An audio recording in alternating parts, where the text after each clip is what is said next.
Hey, what's going on, guys? It's Turin here with another Warhammer Total War online commentary. In this particular battle, I'll be playing the Warriors of Chaos, and I'm going to be facing off against the Beastmen. So I'm still on that Sigvald kick, really been enjoying him quite a bit. He's very cheap, saves a lot of money, has regeneration, a lot of good stats that you definitely can't complain about. So as far as my main army goes, again, I've been playing against a lot of Beastmen players who are kind of playing some mind games. And, again, when you think Beastmen, you think low-tier infantry, Ungors, but I've actually been playing against people who will get Bestigors when I play Chaos, and then, I'll spam Forsaken to just, assumingly crush the cheap low-tier Beastmen infantry, and then I have trouble, actually. So I decided to mix it up a little bit. I decided to get a front line of Chaos Warriors with Halberds. So these guys, obviously, anti-large, very good against Gorbals. It's good against most Beastmen units, Chaos Fawn with Morgur, all that kind of stuff. Also, on top of that, they do have armor-piercing damage, so they can hold their own against Bestigors. And as you can see, my opponent very wisely got a bunch of Bestigors. So he has a lot of armor-piercing over there. So, secondary line, Aspiring Champs, just encouragement's great. They're pretty good against low-tier Beastmen infantry and can hold their own in this matchup pretty well, I would say. I'm just a huge fan of these guys in general. The one matchup when I don't like to spam 3 is probably against the Dwarves, simply because every single one of their units essentially mitigates a large portion of their magic damage. I have a Giant here. Giant's a bit of a risky pick because if he gets like several Gorbals or, other units like that, it can be focused down really, really aggressively. So the Giant, again, is risky, but I like him in this particular matchup. Other troops go. I have 4 groups of Forsaken. Forsaken are just such a good unit. I mean, they're fast, they do heavy damage. So against like group units like Ungor Spear Herds or things like that, I mean, they can do very well, but, against my opponent's army, he has a very, very tricky army for what I picked. These Bestigors are going to be very resilient against Forsaken. Razorgore Herds, very, very hard hitting, and with that charge bonus, they'll actually run down my Forsaken pretty well. So very well played in the selection process for my opponent. I actually also have Dragon Ogres. These guys have anti-large, armor-piercing, and essentially have anti-Gorbal written all over them. So a big fan of the Dragon Ogres, and then that's pretty much it for my army, guys. So as far as my opponent's army goes, he definitely picked a very, very good army. He has 2 Razorgore Herds here.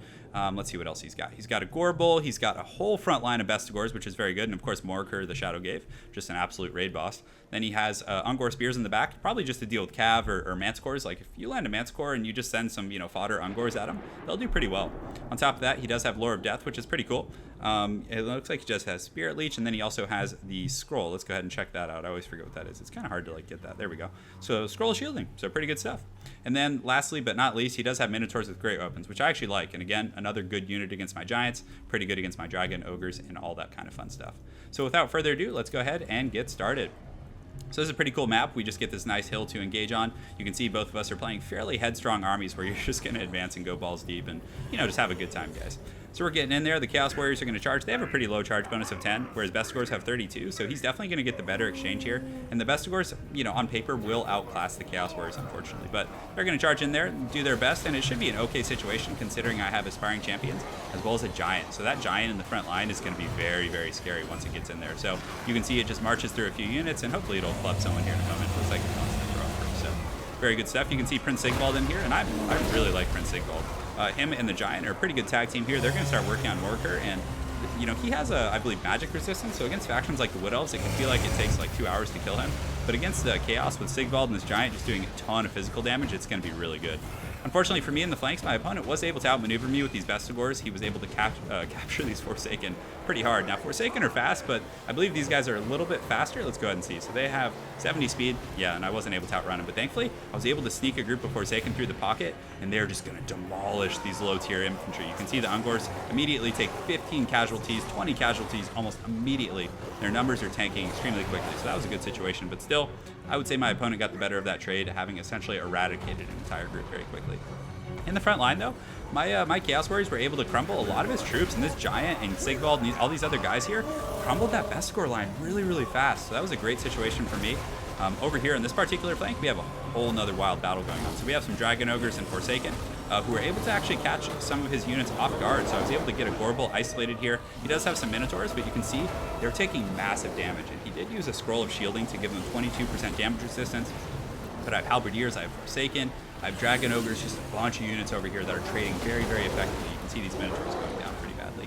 So actually relatively soon here, I make a pretty serious mistake. I had a pretty good death grip on this particular battle here, but I decided to pull back some of my troops to the main battle thinking I needed them up here.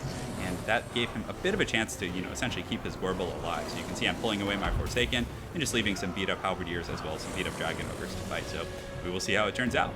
So over here, Morgur is taking a beat down. And you can see he's shaken. He's getting the Wrath of Sigvald. But my opponent, very wisely, using Spirit Leech on the Chaos Giant, he didn't have a lot of resources to get the Giant. So, for example, if he had sent those Minotaurs in and other units, they would have been saturated with Halberdiers, and it would have been very hard. But, of course, Morker, always a force to be reckoned with. He summons Chaos Spawn. So the Chaos Spawn are going to do pretty well against Forsaken.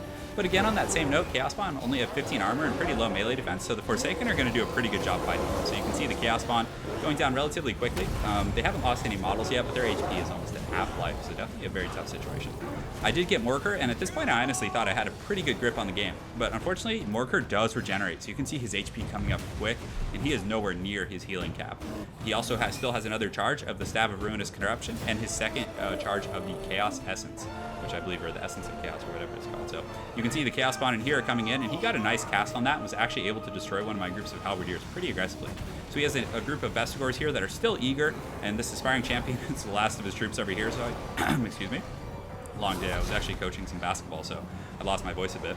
Over here, this Chaos Giant is doing pretty good. Him and Sigvald are holding the line, but it's still tough because now that Morker is back, a lot of my opponent's forces are indeed regrouping. You can see these Vestigors here, these Ungors here, and all of these other units are kind of coming out of the woodworks. And he still has this Bray Shaman with the Lore of Death, and he is just Spirit Leeching my Giant. And that was very, very well played on my opponent's part, because other than that, he wasn't doing much damage to it. A lot of the damage that it was taking was from the Spirit Leeches. So over here in this particular battle, as I mentioned to you guys, that was a huge flaw. I should have left those Forsaken. I should have sealed the deal, because now this Gorbel is alive. And also on top of that, these Razor Gores that, essentially I routed earlier are back, and they're being cost effective and chasing down a lot of my troops. So that was a huge blunder for me in this particular game. This Gorbel comes back in, and even though he's low, he's still doing devastating damage. He probably just killed a few models there, and he's doing very well. But I still do have a pretty strong pocket of Warriors of Chaos. I have some Halberdiers here, I have some Forsaken saturated in, and of course Prince Sigvald is in good shape, but unfortunately Morker, if I had gotten him, man, that would have been really nice. But unfortunately, he's back, he's confident, he's ready to party, guys. He's getting balls deep, he's summoning some Chaos Spawn, and they do cause fear, if I'm not mistaken. So in this very close battle, a lot of my units, I believe the Aspiring Champs, are they immune to Psychology? It looks like they are, but a lot of my other units are not. It's a very tough situation. They're able to kill the Chaos Spawn, but every Chaos Spawn that's summoned and doing work is providing a lot of support to these Vestigors who are otherwise pretty shaken. My Giant has been suffering the consequences of that Spirit Leech, and he also gets charged by these Razor Gores here.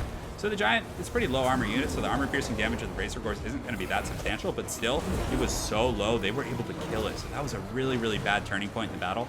You can see Prince Sigvald's still eager. It's a very, very tight battle. He still has these Vestigors coming back from route, and what's the issue with that is they have a really good charge bonus. So when they leave and come back, they're going to get a huge burst of damage on my stationary troops here, who are essentially kind of entrenched in combat versus that. I believe the fourth and final wave of his Chaos Spawn. So still, when you only bring a single ability like Spirit Leech, you're going to be able to use it all day. So Spirit Leech continuing to go off, and actually there is the fourth Chaos Spawn. So this was very tough, and essentially it was the straw that broke the camel's back. You can see a lot of his troops are routing off, and on paper it looks pretty close, but he still has 8 Chaos Spawn here. He has a very healthy group of Ungors. He also has this Bray Shaman who's in pretty good health, and Morker, I don't have the stopping power to get him anymore. Sigvald is a good duelist, but Morker is very, very resilient with that regeneration, and he's still not at his healing cap. He is still healing, and so is Sigvald, but at that point, unfortunately, I rout due to army losses. So very, very well played to my opponent. I honestly thought that a big blunder, I would say in retrospect, is that I didn't finish off Morker, but I didn't have the means to. He kind of scurried through his back lines and had cover, so very well played to my opponent there.